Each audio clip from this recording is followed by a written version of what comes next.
일본의 대형 게임사 세가 엔터프라이즈는 세가 세턴이라는 가정용 콘솔 게임기를 출시하여 90년대 중반부터 소니의 플레이스테이션과 치열한 경쟁을 하고 있었습니다.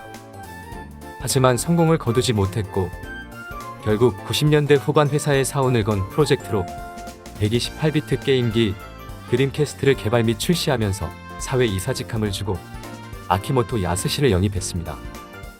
그에게 주어진 임무는 드림캐스트의 마케팅 총괄을 맡아 일본 시장에서 신선한 마케팅을 기획해 게임기 성공을 이끌어달라는 것이었습니다.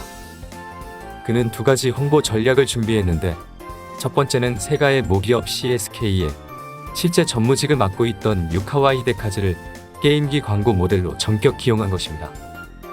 게임 회사 모기업이라고 해도 넥타이 메고 경영을 진두지휘하는 한 대기업의 임원이 직접 광고에 나와서 게임기를 직접 홍보하고 망가지는 연기도 서슴지 않는 모습을 보인다는 기획 그 자체만으로도 주목받았으며 일본의 광고제에서도 대상을 수상하는 등 광고는 대박이 났습니다. 심지어 한국에서도 해외 토픽으로 뉴스에서 다룰 정도였었습니다. 그러나 드림캐스트의 판매량에는 큰 변화를 가져다 주지 못했습니다. 유카와 전무 사진으로 패키지를 만든 드림캐스트가 나오기도 했고 유카와 전무를 앞세운 게임도 출시됐으나 유카와 전무만 주목받았을 뿐이었습니다. 심지어 광고 내용은 자학 개그 투성으로 소니에게 직접 협조를 구해 플레이스테이션을 광고 내용에 직접 언급하기까지 하며 드림캐스트를 홍보했으나 대중들에게는 그냥 재미있는 개그 광고로 치부될 뿐이었습니다. 本当かい？はい、セガが変わりました。変わった変わった。そうか。セガが一番面白いよ。いやおじさんホッとしたよ。嘘だよ。セガなんていらないよ。いらないいらない。帰ってプレステやろう。やらない。おい、待ってくれ。専務大丈夫ですか？爪が折れちゃった。立つんだ。湯川専務。 그래도 이 마케팅은 그럭저럭 넘어가 줄 수 있었습니다. 문제는 아키모토가 두 번째로 기획한 홍보 프로젝트였습니다. 걸그룹을 만들어서 이들에게 드림캐스트 홍보를 시켜보자는 것이었습니다. 그리고 과거의 히트작이었던 온양코클럽과 90% 동일한 컨셉으로 체키코라는 걸그룹을 만들었습니다.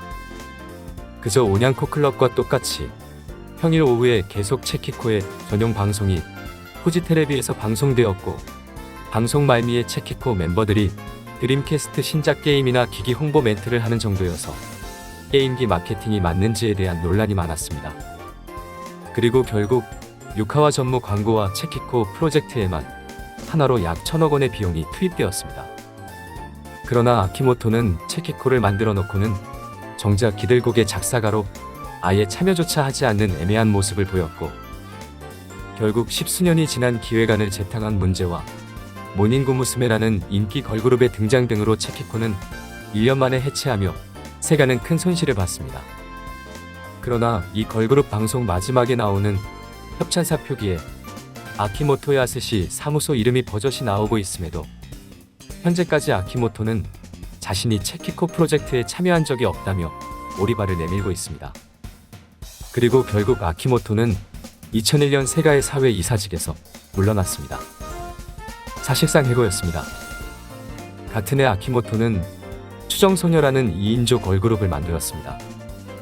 하지만 이번에도 선정적인 컨셉을 앞세워 도마 위에 올랐습니다.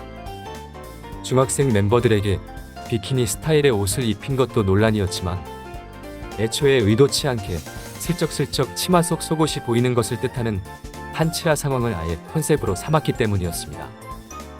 판치라 컨셉을 위해 그룹 자체가 아슬아슬한 수위의 무대를 하게끔 컨셉이 잡혀 있었고 높은 수위의 의상과 컨셉으로 단숨에 화제는 되었지만 그만큼 논란이 된 것이었습니다. 아키모토 특유의 긍정적이건 부정적이건 화제를 불러일으키는 기획이 다시 돋보인 그룹이었던 셈입니다. 아키모토가 이제 방송가에서 영향력도 커졌고 소니 뮤직이라는 든든한 대기업이 음반사를 맡으면서 인기 애니메이션 원피스의 주제가에 참여시키는 등 홍보도 대단했지만 큰 인기를 얻지는 못하고 그룹은 2006년 해체하였습니다. 그리고 그 사이 그는 일본의 IT 기업 아이브도어의 컨텐츠 중역이라는 직함으로 회사 경영에 참여하였습니다. 인터넷 서비스 업체였던 라이브도어는 홈페이지 제작업체 온더엣지에게 인수된 후 라이브도어라는 이름으로 포털 사이트와 블로그 서비스를 시작하여 성공을 거두었고 2005년 일본의 공중파 후지테레비의 지주회사 니폰방송을 인수하려는 움직임을 보여 화제가 되었습니다. 라이브도어의 대표이사 호리에 타카우미는 미국의 리먼 브라더스에 하나로 약 8천억 원을 대출받아 니폰방송의 주식을 대량 매수하여 최대 주주가 되었고 이를 통해 니폰방송과 공중파 방송국 후지테레비를 집어삼키려 했던 것입니다. 그러나 난항 끝에 2005년 초 라이브도어는 주식을 다시 니폰방송 측에 돌려주면서 공중파 방송국 인수 시도를 포기하였습니다. 대신에 이 과정에서 하나로 약 1조 4천억 원의 수익을 낸 라이브도어는 일본 IT업계의 대기업으로 단숨에 성장하는 듯했고 이 회사의 중역이 되었던 아키모토 야스시도 다시 미디어에서 주목했습니다.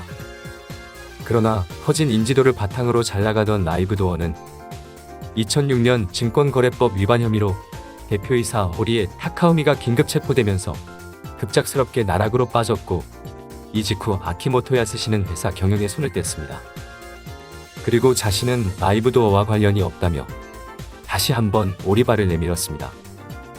이후 호리에 타카우미가 결국 콩밥을 먹게 되며 몰락한 것과 달리 아키모토 야스시는 발빠르게 회사에서 발을 빼서 수많은 의혹 속에서도 결국 어떤 처벌도 받지 않았으며 그는 다시 방송가로 돌아왔습니다. 그리고 그는 다시 한번 걸그룹 제작에 뛰어듭니다.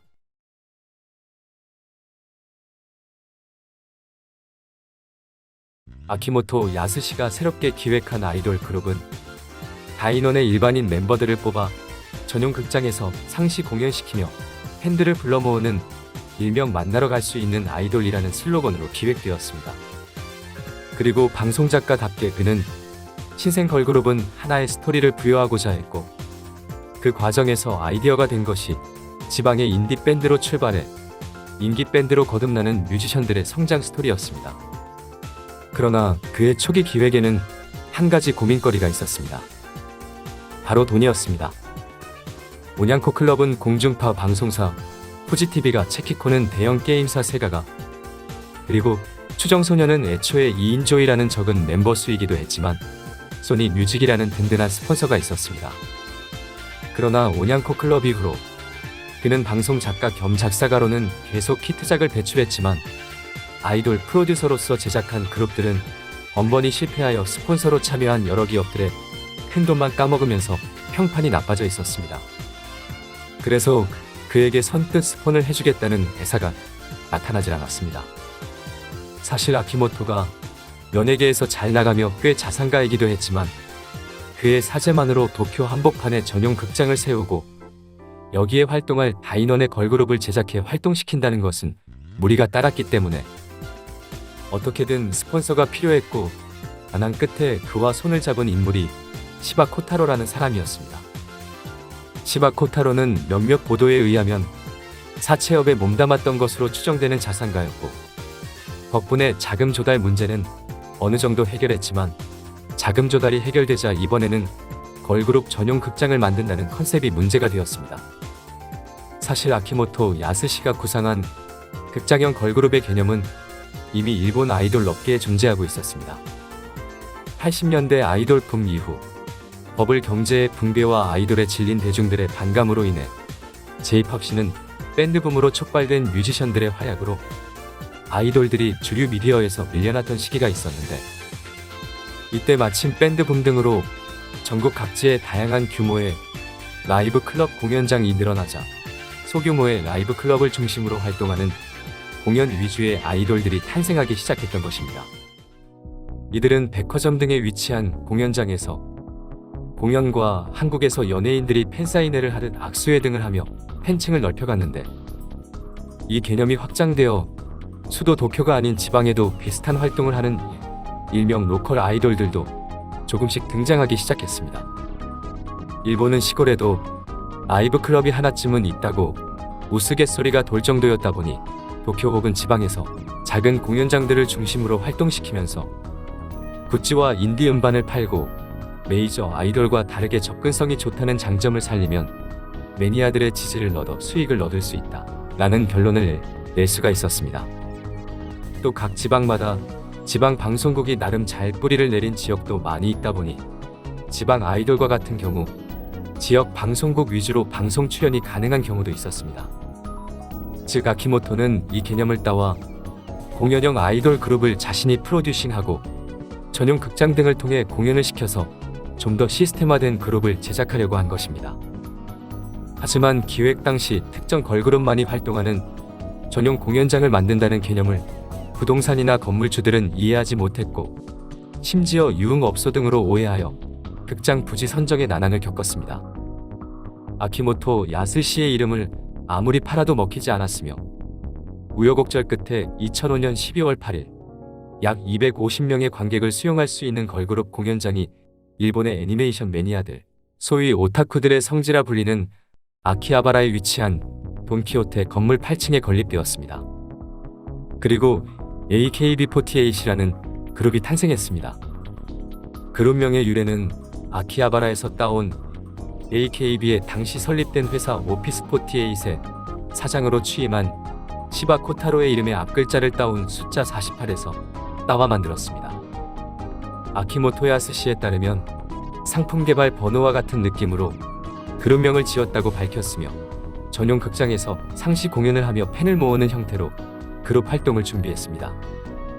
프로듀서였던 아키모토와 운영진이라 불리는 스태프들은 극장 건립과 함께 당시 인기 아이돌이었던 모닝구 무스메의 초창기 안무가였던 나츠 마유미를 섭외했고 약 8,000명의 오디션 지원자들 중 24명이 합격하고 이후 안무 트레이닝을 거쳐 20명의 생존자들이 2015년 연말 첫 공연을 시작했습니다.